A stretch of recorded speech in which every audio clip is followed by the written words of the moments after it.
नमस्कार सभी को। क्लास 10th 14 मई आपका टॉपिक चल रहा था वॉइस, और वॉइस वाला टॉपिक लगभग आपका 60-65% हो चुका है। प्रिय विद्यार्थियों, आशा करता हूं कि आप सभी अपना अध्ययन अपने घर पर अच्छे तरीके से कर रहे होंगे। अधिक से अधिक आप इन वीडियोज का लाभ उठाएं, अधिक से अधिक इनको देखें। उसी प्रकार से अपने एक शेड्यूल, अपने एक टाइम टेबल सेट कर लें, जिस प्रकार से आप एक विद्यालय में अपने कालांश, अपने पीरियड सेट करते हैं। चलते हैं आगे। वॉइस टॉपिक चल रहा था और वॉइस में आपका साधारण जो वाक्य होते हैं वो कंप्लीट हो चुके हैं। इसके अलावा इंपेरेटिव सेंटेंस जो होते हैं वो भी आपके कंप्लीट हो चुके हैं। इंपेरेटिव सेंटेंस के बाद मैंने आपको बताया था, यदि इंपेरेटिव सेंटेंस में if there isn't any object in imperative sentence, then you will change or transform an active voice sentence into passive voice as you are ordered to, you are asked to, you are advised to, you are requested to। यहां से आगे चलते हैं।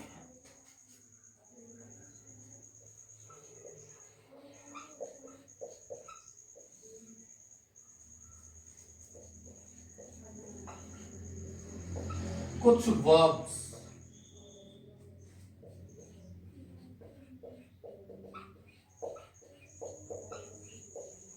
Passive voice में bye preposition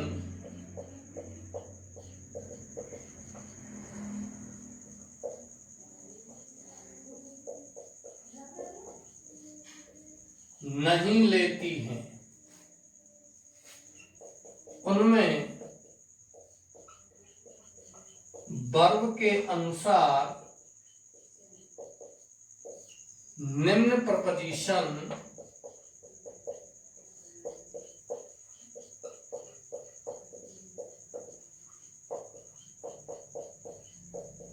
लगाते हैं। उनमें by preposition का प्रयोग नहीं करेंगे। कुछ ऐसी वर्ब्स हैं जिनमें हम बाई प्रपोजिशन का यूज नहीं लेते हैं, उनमें और दूसरे प्रपोजिशन आते हैं। कौन कौन से प्रपोजिशन आते हैं यहां हम उनका बात करेंगे।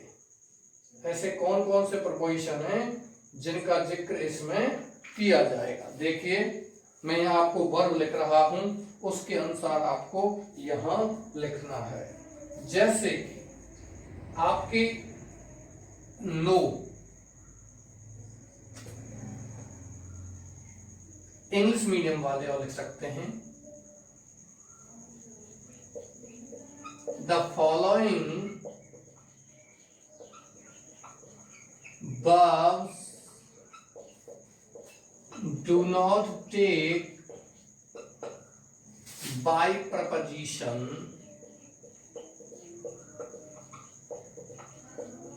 in passive voice। निम्नलिखित क्रियाएं पैसिव वॉइस में बाय प्रपोजिशन नहीं लेती हैं। कौन कौन सी क्रियाएं हैं देखते हैं।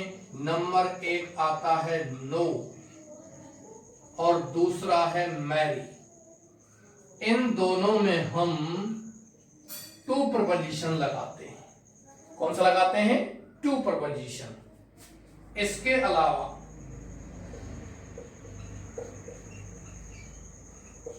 इंटरेस्ट, इन प्रपोजिशन लगाते हैं। अट्रैक्ट विद प्रपोजिशन लगाते हैं। Surprise, astonish, amaze, at preposition लगाते हैं।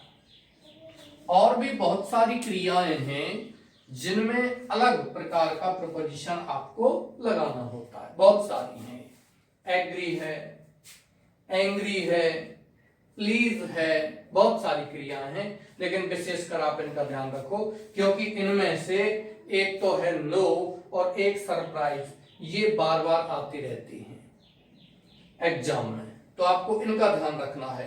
मैं यहाँ एक उदाहरण लिख रहा हूं, आपको ये उतार लिया होगा आशा करता हूं। इधर देखिए किस प्रकार से हम बाय प्रपोजिशन नहीं लगाएंगे। आई नो यू, आपकी किताब में ये उदाहरण दिया हुआ भी है। आपकी जो बुक है उसमें पीछे ग्रामर के टॉपिक दिए हुए हैं, ग्रामर के कुछ उदाहरण एग्जाम्पल्स दिए हुए हैं, उनमें ये एग्जाम्पल है आई नो हिम, यू नहीं है, उस स्थान पर क्या है, हिम दिया हुआ है। इससे कोई फर्क नहीं पड़ेगा। ये आपका सब्जेक्ट, ये वर्ब और ये हो गई आपका ऑब्जेक्ट। ऑब्जेक्ट को उठा के लाते हैं तो कौन सा ऑब्जेक्ट हो गया, यू। इस यू ऑब्जेक्ट का कर्ता सब्जेक्ट क्या होगा, यू। यू अपने आप में कर्ता भी होता है और यू अपने आप में कर्म भी होता है, तो यू कर्म का कर्ता क्या हो जाएगा, यू। अब इसमें देखिए सहायक क्रिया कुछ भी दी हुई नहीं है, कुछ भी सहायक क्रिया नहीं है, तो आप क्या देखेंगे, मेन वर्ब, जो कौन सी फॉर्म है, फर्स्ट फॉर्म। फर्स्ट फॉर्म आता है तो क्या लगाते हैं, इज आर एम। माना कि if you find the first form of the main verb here in active voice, you will apply is rm in passive voice in place of the rule number second. Or if you find the second form, then you will write here was verb. इसके अलावा आपको verb नहीं, फिर सहायक क्रिया आपको देखनी है। मेन वर्ब नहीं देख करके क्या देखनी है, सहायक क्रिया, यू आर। तीसरा जो नियम है वो नो की थर्ड फॉर्म है, क्या है, नॉन, यू आर नॉन। चौथा जो नियम है वो है बाय वाला, कि हम बाय प्रपोजिशन लगाते हैं, बट माय डियर्स यहां वर्ब कौन सी है, नो। ये कोई फर्क नहीं पड़ता कि सेकंड फॉर्म है, फर्स्ट फॉर्म है, थर्ड फॉर्म है, कौन सी है इसमें, नो। नो के बाद बाय नहीं, किसका प्रयोग करेंगे, टू का, और आई का कर्म क्या हो जाएगा, मी। चौथा नियम कर्ता का कर्म बना देंगे। ये क्या हो गया आपका पहला एग्जाम्पल। दूसरा जो एग्जाम्पल लेते हैं यहां, ये तो हो गया एक्टिव और ये हो गया पैसिव। इस पैसिव वॉइस को आप चेंज करोगे तो यहां आपको ध्यान रखना है, passive voice will be change here. Active voice Ram married Sita, Ram ने सीता से शादी की। यहां आप इसका पैसिव जब चेंज करोगे, कर्ता हो गया राम, कर्म क्या हो गया मैरिड, ऑब्जेक्ट क्या हो गया सीता, आप इसको चेंज करोगे सीता। सहायक क्रिया इसमें कुछ भी दी हुई नहीं है, तो क्या लगाओगे, मुक्रिया को देखोगे, मुक्रिया की कौन सी फॉर्म है यहां, सेकंड फॉर्म। और सेकंड फॉर्म आपकी जो है वो कभी भी आपको देखना है, सेकंड फॉर्म जब आती है तो यहां आपको सहायक क्रिया दी हुई नहीं आती, और फर्स्ट फॉर्म आती है तो भी आपको सहायक क्रिया दी हुई नहीं आती।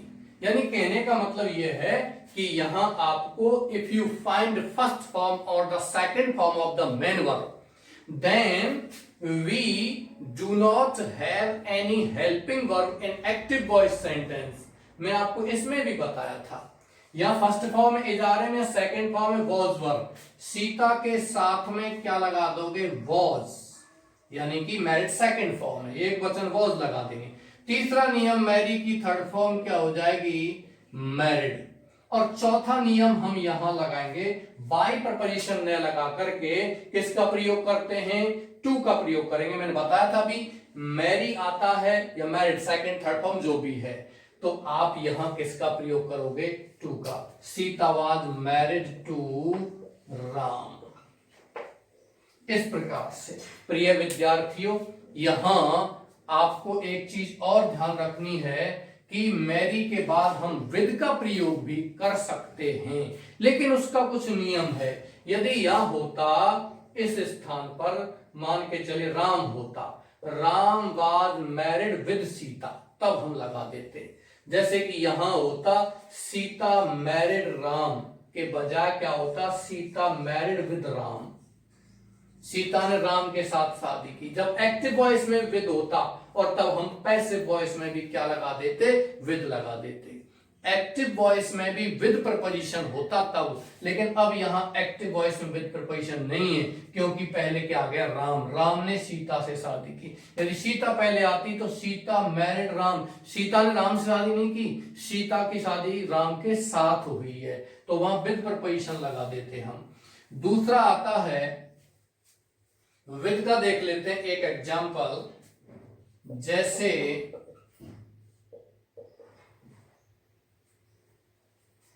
हर ब्यूटी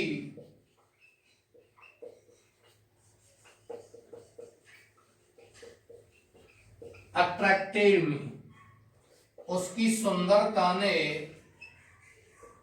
मुझे आकर्षित किया। ये हर ब्यूटी तो क्या हो गया? कर्ता। अट्रैक्टेड क्या हो गई इसमें? वर्ब। मी क्या हो गया इसमें? ऑब्जेक्ट। इस मी को उठा के लाएंगे तो क्या हो जाएगा? आई। इसके बाद में यहां कोई भी सहायक दी हुई नहीं, अट्रैक्ट मुख्य क्रिया की सेकंड फॉर्म है, तो क्या लगा देंगे? वॉज। I was. अट्रैक्ट की थर्ड फॉर्म क्या हो जाएगी? अट्रैक्टेड। देखिए ये तो कर्ता हो गया, ये क्रिया सेकंड फॉर्म, और ये क्या हो गया आपका? कर्म। कर्म को उठा के लाएंगे क्या हो जाएगा? आई। और यहां वॉज, क्योंकि सेकंड फॉर्म में फर्स्ट फॉर्म होती है, इजारे लिख देते। इजारे में आईएनजी होता है तो आप इजारे में बीइंग का प्रयोग कर दोगे। वॉज पर आईएनजी होता है तो वॉज पर बीइंग का प्रयोग कर दोगे। आई वॉज अट्रैक्टेड, ये कौन सा फॉर्म हो गया? Third form. अब हम यहां बाय प्रपोजिशन न लगा करके अट्रैक्ट के बाद क्या लगाते हैं? विद। अट्रैक्टेड विद, और कर्ता का कर्म कर्ता नाउन है, तो कर्म भी क्या होगा?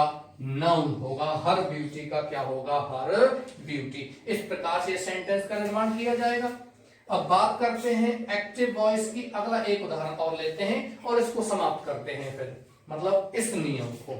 और नियम नहीं, और भी अभी नियम रह रहे हैं, उनको अपन कराएंगे। I was attracted with her beauty. इसके बाद दूसरा उदाहरण देखते हैं, जैसे कि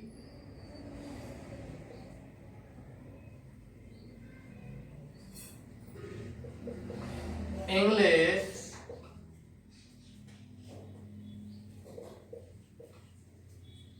लिटरेचर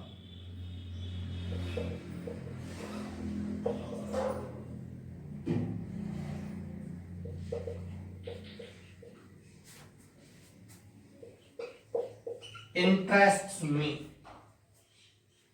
अंग्रेजी साहित्य मुझे रुचि देता है। आप इसका पैसिव वॉइस बनाओगे तो यहां ऑब्जेक्ट क्या हो गया? मी। सब्जेक्ट क्या हो जाएगा? आई। इसमें ये तो करता होगा यहां तक। मेन वर्ब कौन सी है? इंटरेस्ट, और पीछे क्या लगा हुआ है? एस। आप यहां ऐसे इजारेम, आई के साथ में क्या लगा दोगे? एम। आई एम इंटरेस्ट का हो जाएगा इंटरेस्टेड। Third form. पहला नियम, दूसरा नियम, तीसरा नियम, और चौथा नियम है by. But mind it, you will not apply here by preposition because the verb here is interest. So we will apply here in preposition. I am interested in English literature. English literature. आशा करता हूं ये आपको समझ में आ गए होंगे। आप इसको आराम से उतार लीजिए या वीडियो को पॉज करके फिर आप लिख सकते हो। मैं अगला नियम लिखता हूं, अगला नियम आपको समझाता हूं। अगला नियम है क्लॉजेज सेंटेंस। मैं डायरेक्टली समझाऊंगा उसको। नियम लिखाने के बजाय जो आपको इंपेरेटिव सेंटेंस का फॉर्मेट और फॉर्मूला बनवाया था, उसी प्रकार से यहां इंपेरेटिव सेंटेंस की तरह क्लॉजेज सेंटेंस का यहां मैं आपको फॉर्मूला बनवाता हूं। आप इसको कॉपी कीजिए जल्दी से जल्दी। या वीडियो को पॉज करके भी आप इसको उतार सकते हो।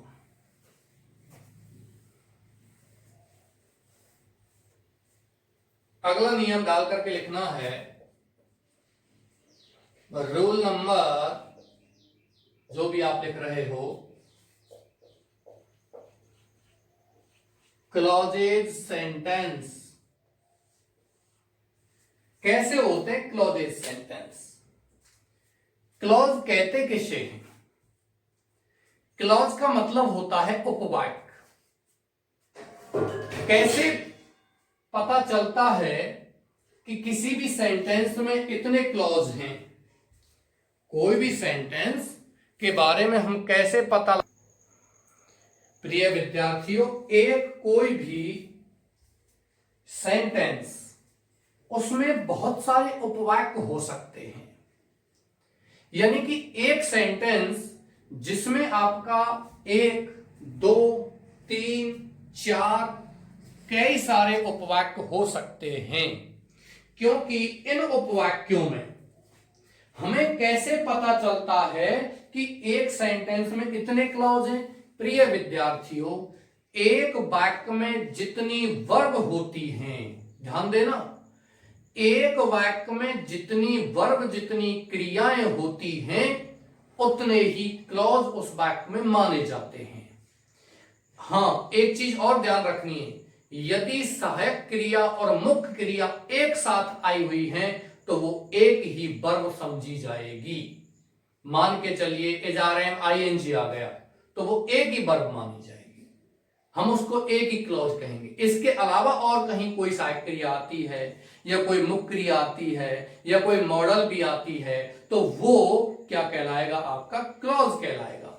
और कई क्लॉज हो सकते हैं, मैं आपको बता देता हूं। आपका अगला जो टॉपिक है वो क्लॉज ही है, करेक्ट फॉर्म, वर्ब, क्लॉज और मॉडल्स, 3 टॉपिक और है। आपका जल्दी से जल्दी ये व्याकरण समाप्त हो जाएगी और फिर आपका यहाँ पैराग्राफ राइटिंग, लेटर राइटिंग, ये सारी चीजें यहाँ चलेंगी बहुत अच्छे तरीके से। इस महीने के अंत तक आपका पूरा इंग्लिश ग्रामर कंप्लीट हो चुका होगा।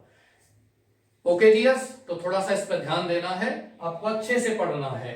क्लॉजेज सेंटेंस के बारे में बात करते हैं तो मैं यहां एक फॉर्मूला आपको बनवाता हूं, और फॉर्मूला कैसा बनवाना है? Active voice. प्रिय विद्यार्थियों, एक्टिव वॉइस कैसा होता है? सबसे पहले एक्टिव वॉइस में अनइम्पॉर्टेंट सब्जेक्ट आपको मिलेगा। क्या मिलेगा? Unimportant subject. हिंदी में बात करते हैं तो अनइम्पॉर्टेंट सब्जेक्ट का मतलब होता है महत्वहीन कर्ता, ऐसा कर्ता जिसका पैसिव वॉइस में कोई महत्व नहीं होता है। प्रिय विद्यार्थियों, मैं आपको इस प्रकार का एक नियम करवा चुका हूं, if you find any unimportant subject in active voice then you will not write this subject changing into the object in passive voice. Passive voice में बदलते हुए आप इस महत्वहीन कर्ता को लिखोगे नहीं। 2 तो आपके प्रोनाउन बताए थे, एक बताया था दे, एक बताया था वी।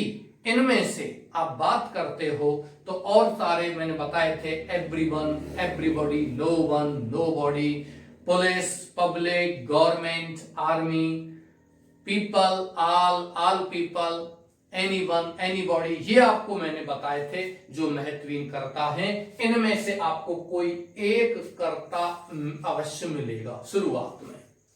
इसके बाद में वर्ब से आ सकती है, से फर्स्ट फॉर्म नहीं आएगी तो सेकंड फॉर्म क्या आ सकती है?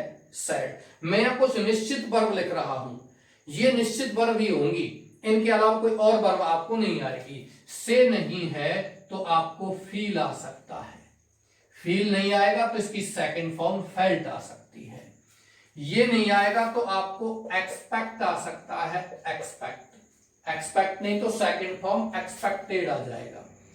ये नहीं तो होप आ जाएगा, HOPE, होप माने क्या होता है? आशा करना। ये नहीं तो सेकंड फॉर्म आएगी होप। ध्यान रखना प्रिय विद्यार्थियों, एक होता है HOPE, एक होता है HOP।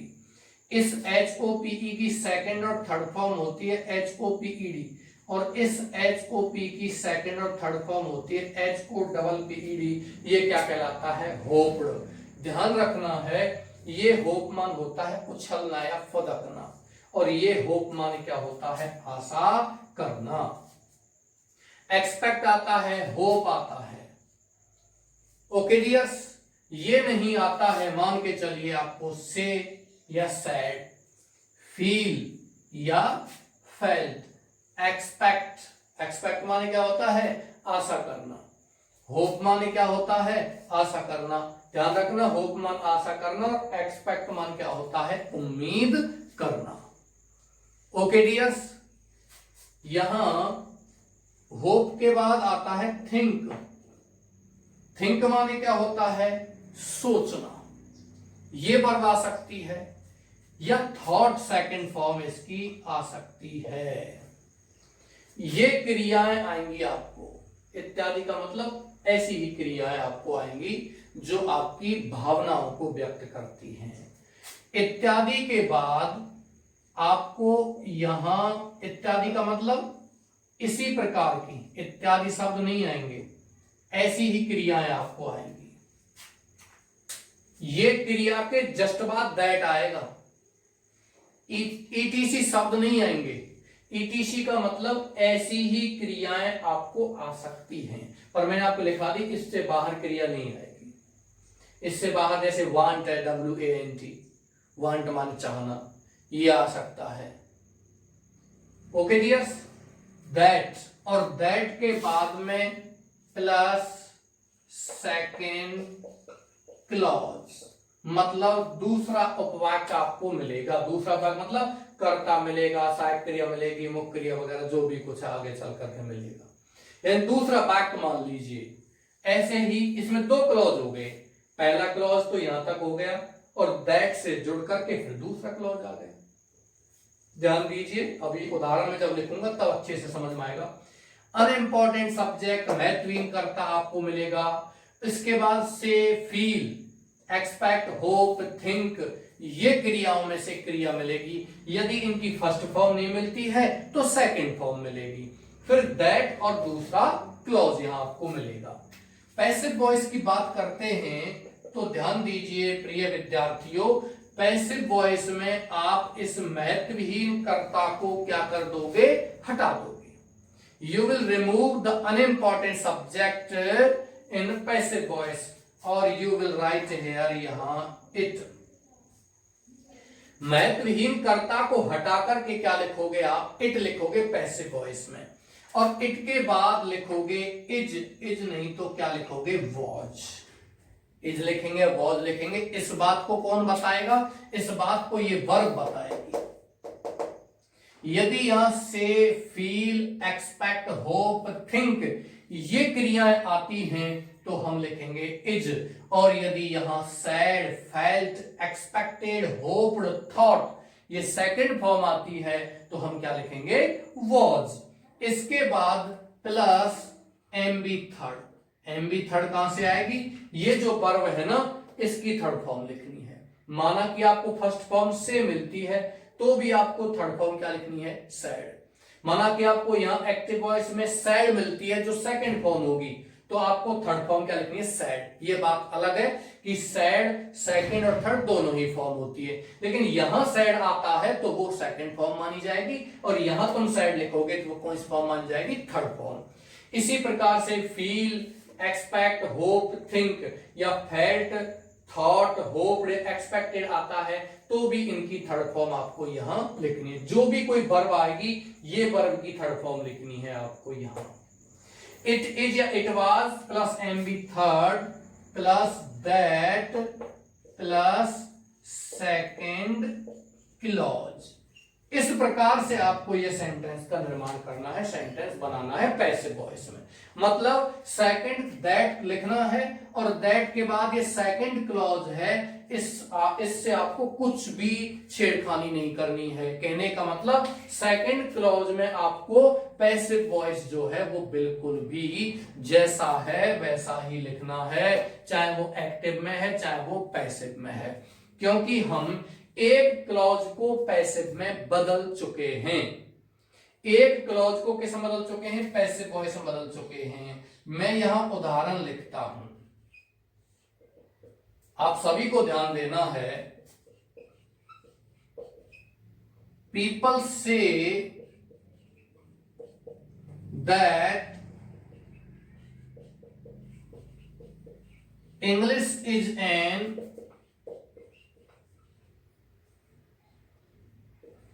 International language. लोग कहते हैं कि अंग्रेजी एक अंतरराष्ट्रीय भाषा है। तो देखिए यहां महत्वहीन कर्ता कौन सा आ गया? पीपल। इसके बाद में वर्ब कौन सी है? से। और से के बाद एक ही वर्ब आएगी इनमें से। फिर कनेक्टर क्या लगा हुआ है? दैट। और दूसरा क्लॉज यहां से प्रारंभ है, English is an international language. आप पैसिव में बदलोगे, सबसे पहले क्या लिखोगे? इट। और इस पीपल को आप क्या कर दोगे? हटा दोगे। फिर क्या लिखेंगे? इज। वॉज नहीं लिखेंगे। यदि यह से के स्थान पर सैड आता तो हम क्या लिख देते? वॉज। अब क्या लिखेंगे? इज। प्लस मुख्य क्रिया की थर्ड फॉर्म, से की थर्ड फॉर्म क्या होती है? सैड। प्लस क्या लिखेंगे? दैट, जो इसमें लिखा हुआ है। और सेकंड क्लॉज, सेकंड क्लॉज जैसा है वैसा ही लिख दीजिए, English is an international language. Okay dears, एक उदाहरण और लेते हैं एक्टिव वॉइस का। इसी प्रकार से आप साथ साथ ही इसको कॉपी करना चाहते हैं कॉपी कर सकते हैं।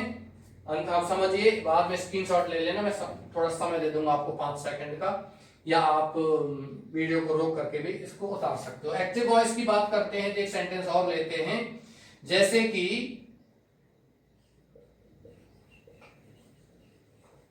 Everyone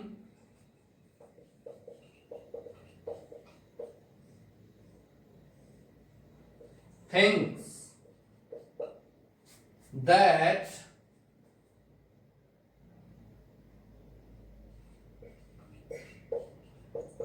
smoking causes cancer। Passive voice की बात करते हैं तो एवरीवन को हटा देंगे, इट लिख देंगे। इट के बाद में यहां थिंक की बात की जा रही है तो आप यहां लिखोगे इज, और थिंक की थर्ड फॉर्म क्या लिखोगे? Thought. That smoking causes cancer. इस सेकंड क्लॉज को जैसा है वैसा ही लिख दोगे। ओके डियर्स, अब आप इसको कॉपी कर सकते हो या फिर आप स्क्रीनशॉट ले सकते हो। मैं आपको 5 सेकंड का समय देता हूं। आपको स्क्रीनशॉट लेना है इसका, या आप वीडियो को पॉज करके बता सकते हो। मैं आपको और उदाहरण भी दूंगा। आपके 5 सेकंड पूरे हो चुके हैं। उदाहरण और लेते हैं।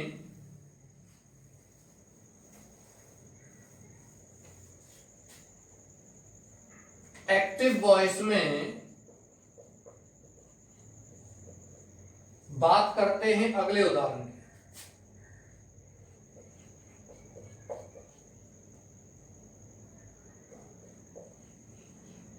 पीपल फेल्ट, लोगों ने महसूस किया, that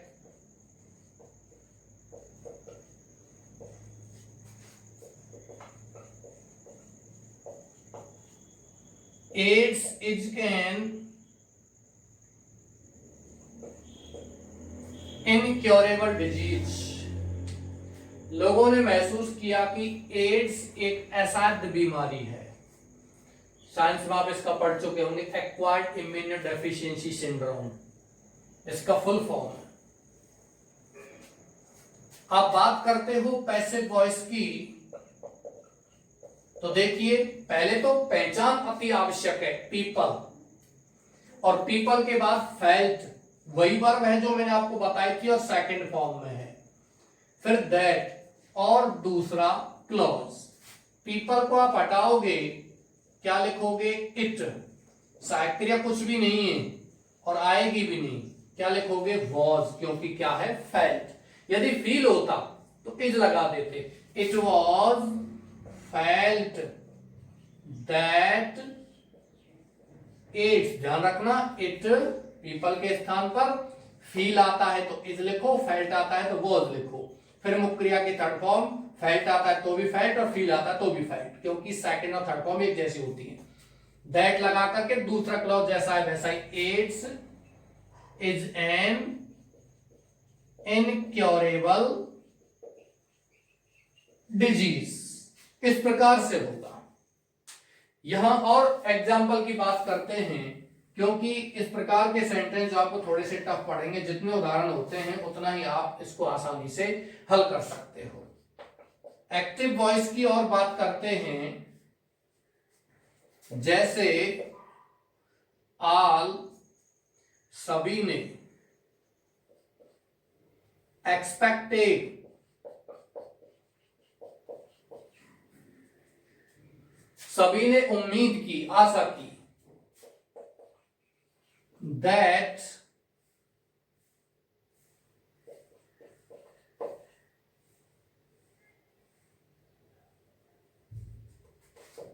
RPSC is going to organize, is going to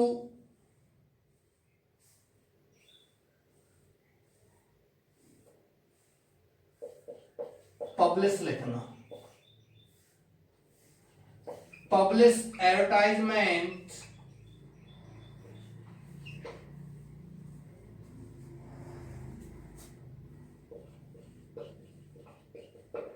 vacancies for teachers. बड़ा सेंटेंस हो गया। सभी ने आशा की दैट कि RPSC is going to publish, RPSC प्रकाशित करने जा रहा है, एडवर्टाइजमेंट माने विज्ञापन, वैकेंसी फॉर टीचर्स माने अध्यापकों के रिक्तियों के लिए, वैकेंसी के लिए।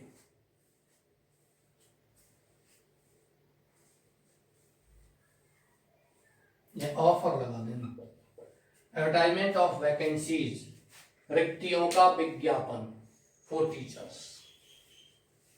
आगे बात करते हैं पैसिव वॉइस। जब आप इसका बनाओगे तो किस प्रकार? इट, एक्सपेक्टेड सेकंड फॉर्म में क्या लिखोगे? वॉज। फिर क्या लगा दोगे? एक्सपेक्टेड की थर्ड फॉर्म क्या होगी? Expected that RPSC is dot dot dot, शेष जैसा है वैसा ही आप इसको लिख दीजिए। RPSC Rajasthan public service commission, Rajasthan लोक सेवा आयोग। इसका अंतिम उदाहरण यहां लेते हैं।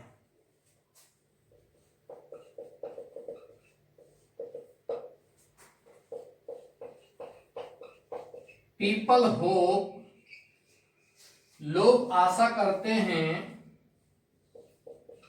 दैट इंडिया विल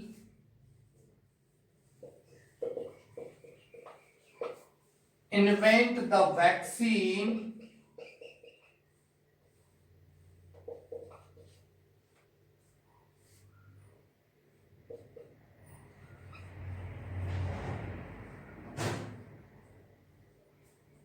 against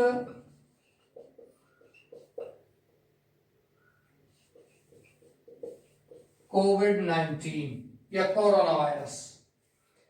लोग आशा करते हैं कि भारत कोरोना वायरस के विरुद्ध वैक्सीन, दवाई खोज लेगा, आविष्कार कर लेगा, ऐसी लोग आशा करते हैं।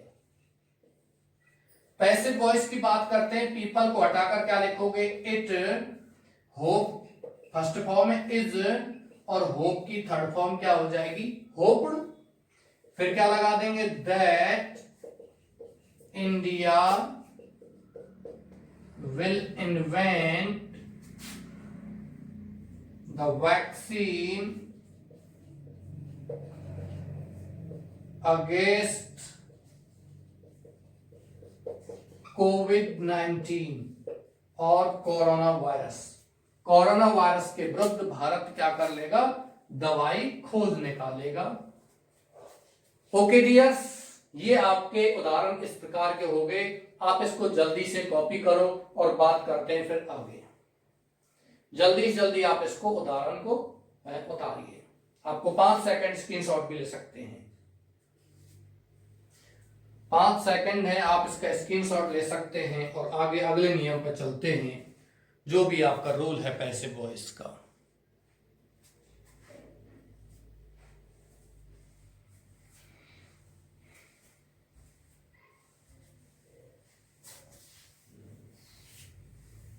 नेक्स्ट रूल,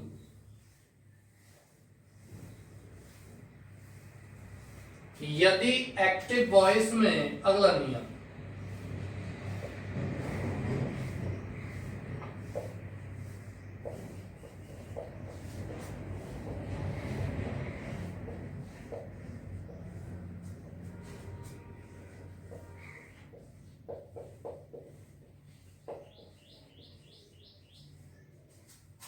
हेल्पिंग वर्ब के स्थान पर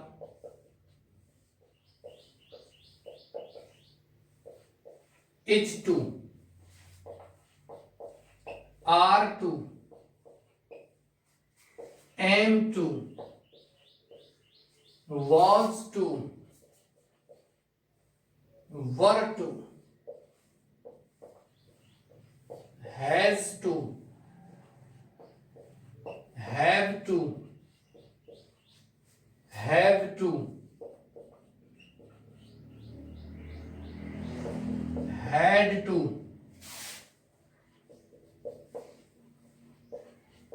will have to,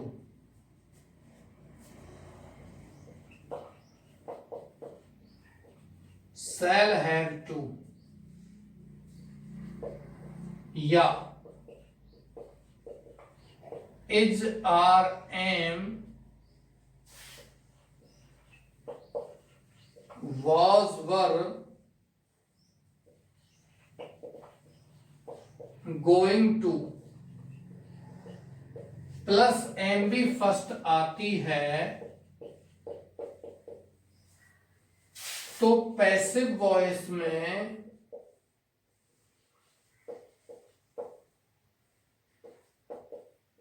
दूसरे रूल के स्थान पर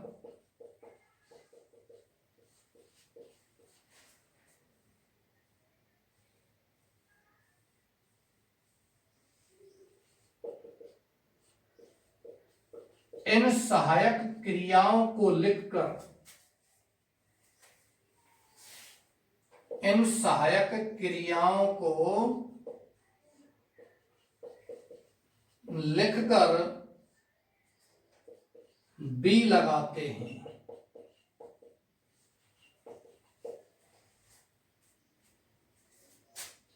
वह शेष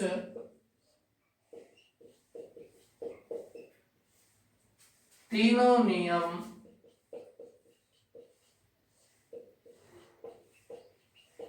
यथावत रहेंगे। मतलब कहने का, यदि आपको एक्टिव वॉइस में is, are, am, was, were, जैसे I am to teach you, I was to teach you, I had to teach you, I have to teach you, I shall have to teach you, I am going to teach you, ऐसे sentence मिल जाते हैं। मतलब सहायक क्रिया के बाद to और first form मिलेगी। जैसे I am going to play cricket, ऐसे I am to play cricket, I have to play cricket, I shall have to play cricket, इस प्रकार के सेंटेंस मिलेंगे। तो यहां जो सहायक क्रिया के बाद टू आया हुआ है, इसी को हम सहायक क्रिया में लेते हैं, क्योंकि इसके बाद हमेशा फर्स्ट फॉर्म आती है। तीनों नियम ऐसे रहेंगे। ये दूसरा नियम है। तीनों नियम कैसे? पहला नियम, कर्म को कर्ता बनाओ, आपको भी बनाना है इसमें। तीसरा नियम, मुख्य क्रिया की थर्ड फॉर्म आपको भी लिखना है। चौथा नियम, बाय लगा करके कर्ता को कर्म बनाना है, आपको भी बनाना है। लेकिन दूसरा जो नियम हमने लिखा था साइक्रिया यानी कि टेंस वाला नियम, इसमें टेंस वाला नियम है वो आपका नहीं चलेगा जो पहले वाली सारणी थी दूसरे नियम की। इसमें आपको ये सहायक क्रियाएं मिलती हैं तो आपको क्या लिखना है, टू के बाद बी लगा देना है। तीनों नियम फिर वैसे के वैसे लिखने हैं। इंग्लिश मीडियम वाले लिख सकते हैं if in active voice helping verb is to, are to, am to, was to, were to, has to, ये लिख करके, ठीक है, ऐसे लिखना है आपको। If in active voice you find is to, are to, am to, was to, were to, then we write be in place of rule number second, and the rest three of the rules will be the same, और बाकी के तीनों नियम वैसे ही रहेंगे। ऐसे आप लिख सकते हो इसको। ओके डियर्स, यहां आपको मैं उदाहरण लिखता हूं। I am to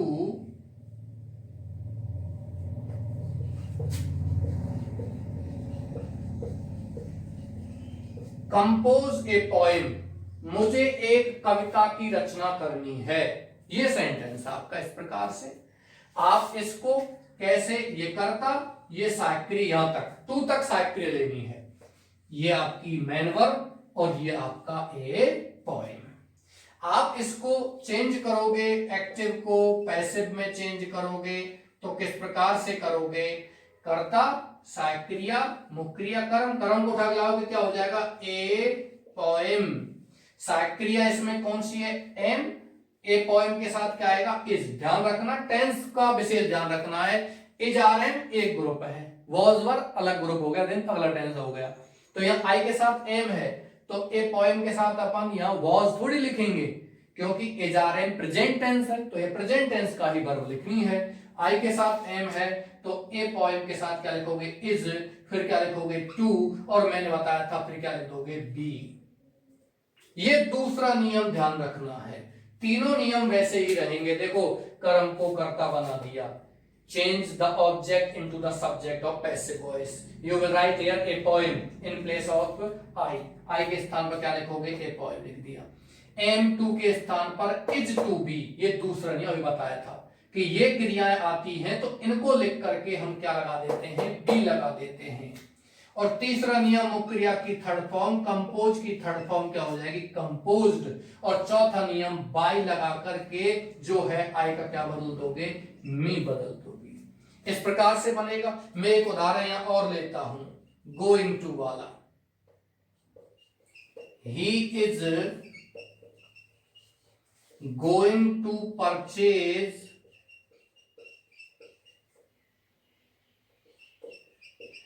A scooter, वह एक स्कूटर खरीदने जा रहा है। आप पैसिव इसको बनाओगे, कैसे बनाओगे, ये तो हो गया आपका सब्जेक्ट, ये हो गया आपका वर्ब। इज गोइंग टू यहां तक वर्ब है, ध्यान रखना, गोइंग टू यहां मेन वर्ब का काम नहीं कर रही है। निकट भविष्य में किसी काम को करने के लिए गोइंग टू का प्रयोग करते हैं। Is are am going to, जैसे इज गोइंग टू को हटाकर आप शैल विल भी लगा सकते हो तो भी सेंटेंस सही है। जैसे कि he will purchase a scooter, ये भी सेंटेंस बिल्कुल सही है। Is are am going to का मतलब जाना नहीं कि आप कहीं पैदल जा रहे हो और तब आप स्कूटर खरीदने जा रहे हो। कहां जा रहे हो, स्कूटर खरीदने जा रहा हूं, नहीं, वो नहीं। जा रहा हूं मतलब मैं इस काम को निकट भविष्य में करने वाला हूं, मैं स्कूटर खरीदने वाला हूं। ये क्या लिखोगे, ए स्कूटर,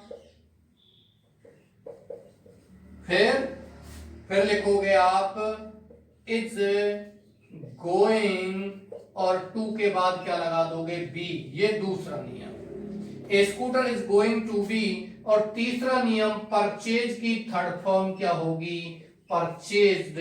और चौथा नियम बाई लगा करके ही का क्या हो जाएगा, हिम। ही का क्या हो जाएगा, हिम। इस प्रकार से आप यहां इस सेंटेंस को बनाओगे। इनको सभी को कॉपी करो या आप स्क्रीनशॉट लो, जल्दी से जल्दी स्क्रीनशॉट लीजिए, जल्दी से जल्दी।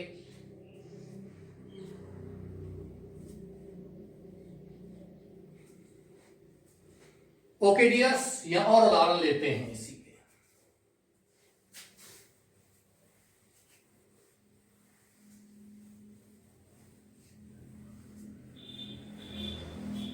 देखिए,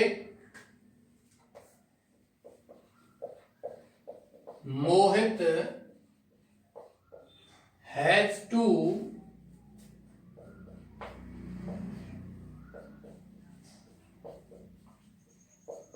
प्ले फुटबॉल।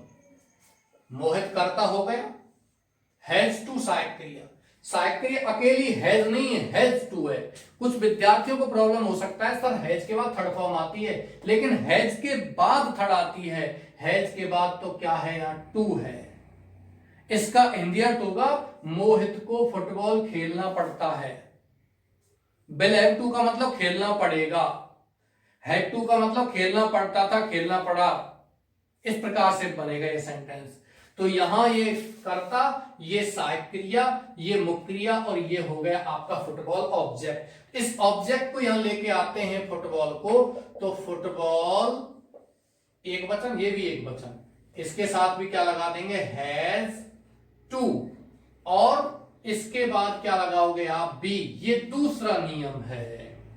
और तीसरा नियम, प्ले की थर्ड फॉर्म क्या हो जाएगी, प्ले। और चौथा नियम, बाय लगा करके मोहित का क्या लिखोगे, Mohit. Football has to be played by Mohit. अगला उदाहरण लेते हैं इसी प्रकार का, जैसे कि एक्टिव वॉइस में एक उदाहरण और लेते हैं। Ranjit was going to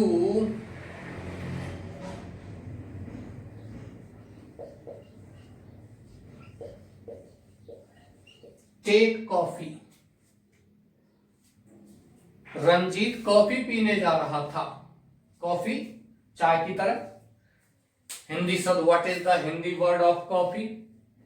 coffee का हिंदी शब्द होता है कहवा। वैसे कहवा भी हिंदी का शब्द नहीं है, उर्दू का शब्द है। कॉफी को क्या कहते हैं हिंदी में, कहवा।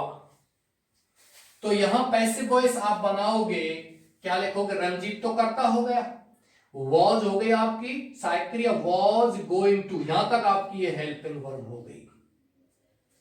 इसके बाद टेक क्या हो गई, मेन वर्ब, और कॉफी ये क्या हो गया आपका ऑब्जेक्ट। आप इस ऑब्जेक्ट को उठा के लाओगे तो क्या लिखोगे, COFFE, कॉफी। ये क्या हो गया आपका कर्ता। यहां ये क्या है, कर्म। ध्यान रखना, एक्टिव वॉइस में यहां ये क्या है, कर्म है, जबकि पैसिव वॉइस में ये यहां क्या है, कर्ता है। आगे चलते हैं। कॉफी एक वचन, वॉज, इज नहीं लिखेंगे, टेंस नहीं बदलना है आपको। कॉफी वॉज गोइंग टू, और मैंने क्या बताया था, बी लगा दीजिए केवल दूसरे नियम के स्थान पर। जो सहायक क्रिया आती है उसके बाद बी लगा दो। Is to, are to, am to, has to, have to, will have to, shall have to, is are am, going to, was were, going to. इसके बाद क्या लगा देते हैं, बी लगा देते हैं, किसमें, पैसिव वॉइस में। Coffee was going to be, कितने नियम हो गए, 2। तीसरा नियम टेक की थर्ड फॉर्म क्या होती है, टेकन। और चौथा नियम बाय लगा करके रंजीत का क्या हो गया, रंजीत। इस प्रकार से होगा। एक उदाहरण और लेते हैं एक्टिव वॉइस में, आप इसको साथ साथ उतारते चलो। Pankaj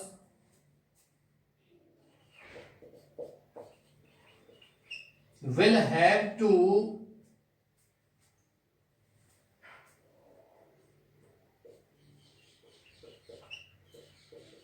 teach the lesson। Pankaj को ये पाठ पढ़ाना पड़ेगा, पढ़ना नहीं, टीच माने सिखाना या पढ़ाना। यहां बात करते हैं पैसिव वॉइस आप बनाओगे तो पंकज क्या हो गया आपका कर्ता, विल हैव टू, ये क्या हो गया आपका सहायक क्रिया। टीच मुक्रिया की फर्स्ट फॉर्म, और द लेसन ये हो गया आपका ऑब्जेक्ट। इस ऑब्जेक्ट को आप यदि सब्जेक्ट में बदलते हो क्या लिखोगे, द लेसन, फिर क्या लिखोगे, will have to, will have to ही लिख दीजिए, विल हैव टू, और पीछे क्या लगा देंगे, बी। ये कौन सा नियम हो गया, रूल नंबर 2। तीसरा नियम क्या है, टीच की थर्ड फॉर्म क्या लिखोगे, टॉट, TAUGHT, और चौथा नियम क्या हो गया, बाई पंकज। प्रिय विद्यार्थियों, ये आपका एक्टिव से पैसिव में बदलना हो गया। अब बात करते हैं आपका नेक्स्ट, कुछ रूल्स और हैं यहां। जैसे कि हम इंटरोगेटिव सेंटेंस जो होते हैं, प्रश्नवाचक वाक्य होते हैं, हम उनको किस प्रकार से चेंज करते हैं। जैसे कि इनफाइनाइट वर्ब वाले सेंटेंस होते हैं, उनको हम कैसे चेंज करते हैं, इनके बारे में आपसे यहां कल बात की जाएगी। मैं आशा करता हूं आपको ये सेंटेंस अभी समझ में आ गए होंगे। फिर भी किसी बच्चे को प्रॉब्लम हो तो आप इसको आसानी से यहां कमेंट बॉक्स में लिख सकते हो। ओके डियर्स, आज की क्लास यहीं समाप्त की जाती है। इनको वीडियो को पॉज करके या स्क्रीनशॉट ले सकते हो, या वीडियो को पॉज करके आप इनको कॉपी कर सकते हो, उतार सकते हो। आपको अच्छे से पढ़ना है, समय आने वाला है, और विद्यालय भी खुलेंगे 17 तारीख के बाद में। एक नए स्तर से लॉकडाउन जो है वो नए स्तर से प्रारंभ किया जाएगा, जिसमें सारे काम, प्रिय विद्यार्थी, जिसमें सभी काम सोशल डिस्टेंसिंग रखते हुए, मास्क का उपयोग करते हुए सारे काम उसमें किए जाएंगे। और आपकी जो शिक्षा व्यवस्था है वो भी जुलाई या अगस्त से जो भी है अच्छे तरीके से सुचारू ढंग से शुरू की जाएगी, अच्छे तरीके से प्रारंभ की जाएगी। लेकिन उससे पहले आप अपने आप को तैयार कर लें इन आने वाले 2 महीनों में। Okay dears, thank you.